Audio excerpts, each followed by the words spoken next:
मित्रों, स्वागत है आप लोग का हमारे YouTube channel physics by Awadhesh Upadhyay में। आज हम जेईई एडवांस 2024 का एक छोटा सा आसान क्वेश्चन करने जा रहे हैं। तो चलिए देखिए क्वेश्चन को पढ़ते हैं। बोल रहा है a ball is thrown from the location x not comma y not equal to 0, 0 of a horizontal playground with an initial velocity speed b not at an angle theta from the positive x direction.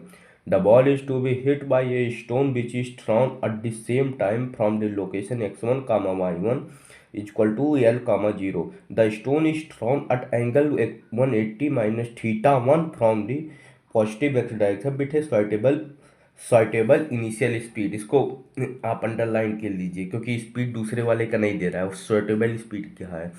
For a fixed b naught when theta naught comma theta 1 equal to 45, the stone hit the ball after time t1, and when theta naught comma theta 1 equal to 60, 30, it hit the ball after time t2. In such case t1 upon t2 का whole square पूछा है. तो चलिए question को हल करते हैं. तो सबसे पहले क्या बनाते हैं हम लोग? चित्र. तो चित्र बनाते हैं. तो सबसे पहले बोल रहा है ये एक स्टोन है, उसको पॉजिटिव एक्स डायरेक्शन में बी नॉट वेलोसिटी से फेंका जा रहा है. तो ये सबसे पहले ये थीटा नॉट एंगल से फेंक रहा है. फिर दूसरी वाली को जो ये 0, 0 से फेंक रहा है, ये L नॉट, 0 से फेंक रहा है. और इसे कुछ बी वेलोसिटी से फेंक रहा है जो कि कुछ सुइटेबल वेलोसिटी होना चाहिए, उसके बारे में जानकारी नहीं दिया है. उसको थीटा 1 से फेंक रहा है. तो पहला केस ले लेते हैं. फॉर केस 1, जब theta 1 theta not theta 1 equal to 45, 45. तो मान लें यहाँ से 45 डिग्री पे फेंका है. तो टकराने के लिए क्या चाहिए? एक्स में चली गई दूरी और वाई में चली गई दूरी सेम रहना चाहिए. ये दूरी तो दिया है यार. अब हमें और इसके बारे में अगर जब हम इन दोनों की ये वाई वाला कंपोनेंट इन वेलोसिटी का अगर सेम रहेगा तभी ये जाके दोनों सेम दूरी ऊपर, जब वाई वाला कंपोनेंट दोनों के वेलोसिटी का सेम रहेगा तभी ये ऊपर सेम दूरी तय करेंगी. तो इसका अगर कंपोनेंट करे theta not is equal to 45 degree बोला है, तो यहाँ पे कंपोनेंट करेंगे तो इसका ये हो गया बी नॉट का साइन 45 जिसकी वैल्यू होती है 1/√2. तो बी नॉट बाई √2 हो गया. इधर भी ये बी नॉट बाई √2 हो गया. अब इसका भी कंपोनेंट करें तो इधर ये भी हो गया बी साइन थीटा को लिख सकते हैं 1/√2, और इधर भी बी कॉस थीटा को लिख सकते हैं 1/√2.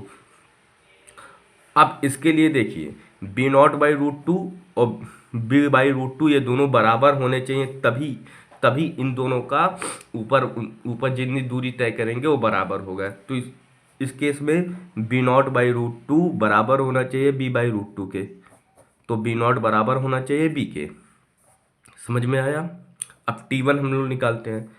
तो अगर ये यहाँ पे रिलेटिव वेलोसिटी का कॉन्सेप्ट लगा देंगे तो मान लीजिए हम इसको रेस्ट पे मान लेते हैं, तो ये अपनी वेलोसिटी उल्टा करके इसे दे देगा. तो बी नॉट बाई इसकी भी बी और बी नॉट दोनों बराबर है इस केस में, पहले केस में. तो बी नॉट बाई √2 नीचे आ जाएगा तो दोनों वेलोसिटी कट जाएंगी. और एक्सीलरेशन इसका भी नीचे है, इसका भी नीचे है. तो जब ये रिलेटिव अपना करके देगा तो इसका एक्सीलरेशन ऊपर की तरफ अपना दे देगा, ऊपर की तरफ. उससे एक्सीलरेशन भी कट जाएंगे. अब बचे खाली यही वेलोसिटी. तो यहाँ पे जब ये वेलोसिटी इस तरफ दे देगा उल्टा करके तो इसके तरफ ये b/√2 यहाँ पे पहले से ही था. अब एक इसका भी वेलोसिटी इधर जुड़ गया रिलेटिव वेलोसिटी को कंपोनेंट से, ताकि जिसे हम रेस्ट पे मानते हैं वो अपनी वेलोसिटी दूसरे वाले को उल्टा करके दे देता है. तो यहाँ पर वेलोसिटी कितनी हो गई? B not plus b not, two b not, two b/√2 plus b/√2, 2b/√2, जो कि हो गया √2b नॉट. अब हमें टाइम निकालना है. तो यहाँ से लेकर यहाँ तक की दूरी कितनी है? L. तो t1 की वैल्यू यहाँ से आ गई, t1 की value L/√2b0, L/√2b0, equation number 1. अब दूसरा केस देखें. फॉर केस 2, जब theta not, comma theta 1 is equal to 60 comma 30। अब इसका इस केस में देखें, तब अब इस केस में देखते हैं, इसको काट दे नहीं तो समझ ही नहीं आएगा। इस केस में देखें तो ये थीटा नॉट की वैल्यू 60 डिग्री है, थीटा नॉट की वैल्यू 60 डिग्री है, तो इसका वेलोसिटी का वाई कंपोनेंट आ जाएगा बी नॉट साइन 60, जिसकी वैल्यू होती है √3/2, तो बी नॉट √3/2 हो गया। और इसी प्रकार यहाँ पर जब इसका कंपोनेंट यहाँ पे 30 डिग्री है, तो इसका बी साइन 30 डिग्री, जिसकी वैल्यू 1/√2 हो गई। अब हमें क्या चाहिए, ये वेलोसिटी और ई वेलोसिटी बराबर होना चाहिए। तो यहाँ पर केस 2 में बी नॉट √3/2 बराबर होना चाहिए b/2 के। तो यहाँ से 2 कट गया, तो यहाँ पे b बराबर होना चाहिए √3b0 के। यहाँ पर इसे ध्यान में रखिए। अब वही सेम कॉन्सेप्ट कि जब ए वेलोसिटी और ए वेलोसिटी बराबर है, तो ये जब इन लोगों को रिलेटिव में देखेंगे तो ए वेलोसिटी यहाँ पे उल्टा करके दे देगी। अब ए वेलोसिटी ऊपर है, ये वेलोसिटी नीचे हो जाएगी, तो दोनों कट जाएंगी, तो इनका एक्सीलरेशन भी कट जाएगा। अब ए वेलोसिटी आपस में जुड़ जाएंगी, तो ए वेलोसिटी कितना हो गई, यहाँ पर इसका वाई कंपोनेंट कितना एंगल था, कॉस 60 डिग्री था। तो यहाँ पर ये वेलोसिटी कितनी हो गई, b0/2, और यहाँ पे एंगल 30 डिग्री है, तो b0 का कॉस 30 √3/2, तो b √3/2 हो गया यहाँ पे। तो यहाँ पे b की वैल्यू निकालें, जो कि b रिलेटिव होगी, b रिलेटिव यहाँ पे भी, ये b रिलेटिव ही है, तो b रिलेटिव हो गया b/2 plus b0/2 plus √3 b/2। अब क्या देखें, अब यहाँ पे हम एक रिलेशन निकाले हैं, b बराबर है √3b0 के, तो इसे यहाँ पर रख देंगे, तो b रिलेटिव यहाँ पे हो जाएगा b0/2 प्लस यहाँ पर √3/2 है। अब हम b के जगह पे √3b0 रखें इंटू √3b0।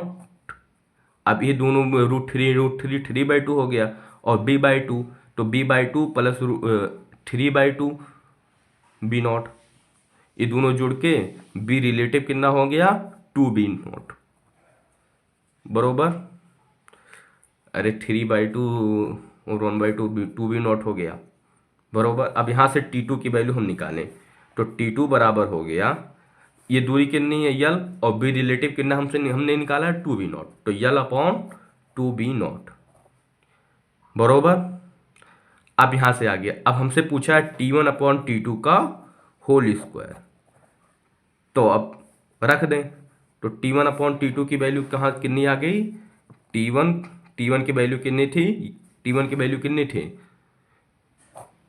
L/√2b0, तो रखें L/√2b0। T2 की वैल्यू कितनी है, L/2b0, L/2b0।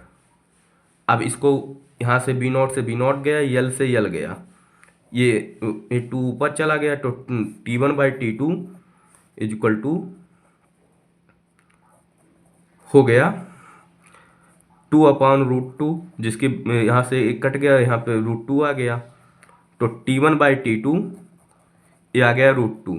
अब क्वेश्चन में पूछा है T1/T2 का होल स्क्वायर, तो यहाँ से T1/T2 का होल स्क्वायर √2 का स्क्वायर, जो कि 2 होता है, तो यहाँ से 2 उत्तर आ गया इसका।